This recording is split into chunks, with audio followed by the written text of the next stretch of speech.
Over the last few months, I've been putting this new Insta360 Ace Pro 2 through its paces. As you'd expect from me, I've been doing it on some proper deep British Isles wrecks. So this isn't the usual shallow water holiday video. This is UK deep wreck diving. Cold water, really limited visibility, not much in the way of ambient light, strong currents, and obviously I'm taking it to depths where very, very few of these cameras get properly tested. And we all know as technical divers that it's super important that our kit works when we need it. Often the chance of going back and doing something again is basically zero. So whether you're poking around on the Lusitania or diving an unidentified wreck in 80 meters, or as I'm doing here, trying to find out what exactly this roll is made of. Now, the simple fact is, when you're doing this kind of diving, you need your kit to work. And I'm sure you'll have seen plenty of examples in my videos when that hasn't happened. So I've had torches fail, I've had cameras fail, I've had divers, most notably myself, fail on several occasions. So in this video, you're going to get some good, honest feedback on how the Ace Pro 2 performs in the real world of British deep wreck diving.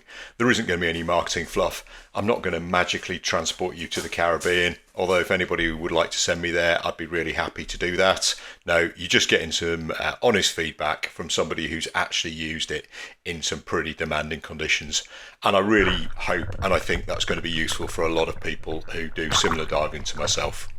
So let's not mess around. The bottom line is, it's great. But I think you probably knew that all already. There's the internet is full of people telling you how fantastic these things are, and that's pretty much what I found as well. Although a few caveats later on, we'll get to that. So, but first of all, we're going to have a look at some stats. So it does 8K, 30 frames per second, or if you go down to 4K, it will do 120 frames per second. I mean, that's incredible. Probably overkill for diving where nothing really happens that quickly. One of the things that I really like though is that it is waterproof. Without doing anything else to it, you can take it to 12 meters, which is pretty deep. And if you've got the case, the standard case that they supply, that will go down to 60 meters. As you've probably already seen from my dives, I've had that down to nearly 80. I'm pretty confident it would go deeper. I just haven't risked it, but that's a really nice touch as well. It's got a Leica lens, it's got a dual AI chip, there's 2 batteries in the box, it's really good at picking up sound through the waterproof housing, and probably big confession here, I love the selfie stick that's available as an optional extra. As you'd expect, within the camera itself, you can change loads of settings. You can put it in all the kind of standard different modes that you want. So there's a photography one, there's a slow-mo one, there's obviously the standard video one, and the one that's particularly interesting is the Purevideo mode, which is really good in low light, and that's obviously particularly relevant for what I'm going to be doing with it. It's got smooth footage, so it's got a pretty cool stabilization system, and it's got a screen on the back that you can flip up, a 2.5-inch flip touch screen that you can use to do selfies and control it and everything. Unfortunately, once it's in the dive housing, none of that works. But I did use it. I trialed it out when we did the review of the jetpack, and that was pretty awesome. But of course, what you really want to know is, how does this thing perform in real life? What's it been like on the majority of my dives? You can see this video of an octopus was nearly 70 meters down. The Ace Pro 2 is mounted on the front of my scooter, and I've got a couple of video lights. But you can see the quality of the footage that I've got here is really, really nice. The octopus is nice and crisp, even though it's kind of camouflaging itself against the sand. And as you can see, it's about to head off shortly. And even as that happens, you can see it really distinctly heading off into the distance. Now, I'm sure many people will point out that it's easy to get good quality video when you've got strong, powerful video lights, and that is, of course, is correct.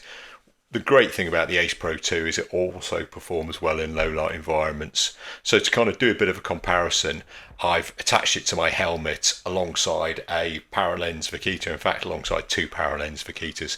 So you can see the different quality of footage that each generates. And I think you'll agree that it is, absolutely incredible, the difference between the two of them. And it is a proper test because they are mounted both in the same place. And I haven't artificially, fudged the results or anything. This is exactly as it came out of the cameras. So something that's really cool is the editing software. This is Insta360 Studio. You can see I've brought a file in. It's taken a standard video mode. There's some other details and stuff about it there.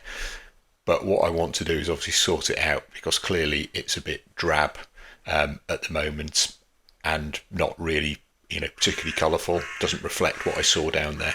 So the first thing I've done there, you've probably just seen, is mark the start point of the video, and then I've got these different switches here. That's Color Plus, which as you can see has improved it, quite a bit. But there's other things I can do if I want to. You can see you can change exposure and all the other bits and pieces down there. So I'm mucking around with the highlights and everything. So that's really nice for helping improve your video. But the stuff that's a really big guns, the stuff that really works well, is down here. So you can apply an LUT to it, and you can see there that has transformed the quality. There's a whole load more colour in. It looks really nice. And the other thing we've got is this AI Aquavision.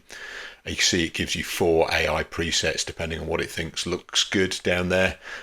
For me, A and D are too extreme. B and C are the kind of best ones. You can also apply the strength to get what feels right for you. And for me, about half strength seems okay, but obviously that's entirely personal preference. But you can see there that, the results of what I've just done there are absolutely phenomenal. So just to kind of show you what it would have been like otherwise, you can see I've turned off everything. So that's what it was like before, and this is what it's like putting stuff on. You can see, it's a huge change. There you go. Turning Color Plus on disables Aquavision. So for me, you've got to go with the Aquavision. And that's a really, really nice touch, I think. So to see what it looks like, we're just going to play it a bit more. You can see that big old Ling coming towards us. It's lots of lovely colour to it. Really nice, really good texture and everything.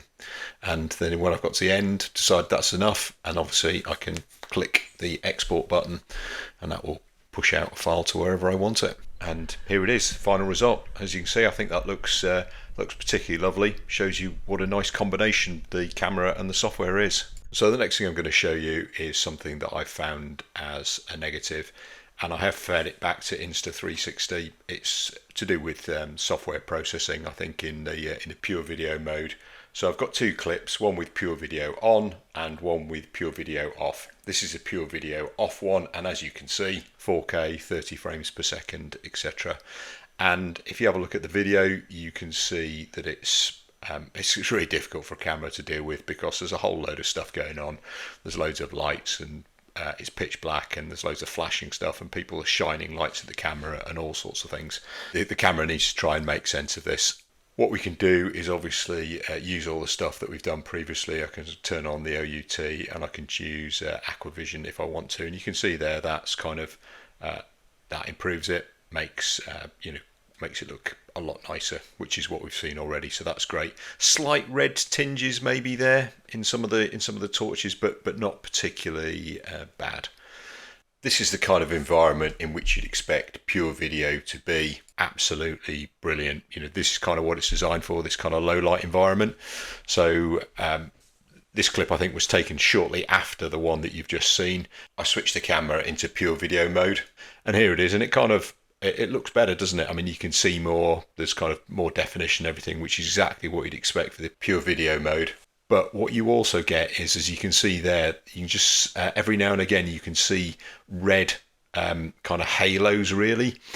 And this is what I've noticed, is when the light changes dramatically, you often get red halos. So you can see one from the strobe in the top, you can see one from my torch in the bottom left, and the guy in front of me, you can see one from his torch there as well. Now, obviously we've got all the same tools available to us, so we can turn on Aquavision, and you can see there that makes it a lot better. It makes it better, full stop, but also gets rid of a lot of the red halos, which is ideal. It's just what you want. But what I would say is I don't think it gets rid of it entirely. So for me, that's enough of a negative that I'm not going to be using the pure video mode. Now, I'm sure it is outstandingly good in other scenarios, and I know I've got a very niche user case. But what I will be doing for my videos is I will be using the standard video mode and then using the outstandingly good Aquavision AI stuff to kind of bring it to life, as you can see in this video. So let's finish up with some final thoughts on this thing, the lovely little Insta360 Ace Pro 2. What do you buy an action camera for? Well, it's all about the quality of the imagery and the video it produces, isn't it? And it's great. You've already seen that through the video. The other thing that's really nice is the image stabilization. Obviously, that works really well. I do like the software. I particularly like the fact that you've got that Aquavision on it. And even in the time that I've had this, they've upgraded from Aquavision 2 to Aquavision 3, which has made a significant improvement. And so therefore, I'm expecting more to come. So come on Insta, I'm expecting more to come. I'm sure they'll be doing that because clearly this is a really competitive market. What else is good? Well, I like the flip screen. That's really interesting in certain circumstances. Maybe not for so much of my diving, but some of the surface stuff that comes in really handy. Love the fact that it's waterproof. I think that's a really useful capability. Love the fact that it actually captures really good sound through the casing. That does add a surprising amount to diving videos, I think. Right, what else to talk about? I guess 60-meter housing. We know that it's kind of good to 80 and possibly more. I would love that to be 100 or 120 or something else, but I guess that's a fairly niche thing. I love the selfie stick. You mentioned that already.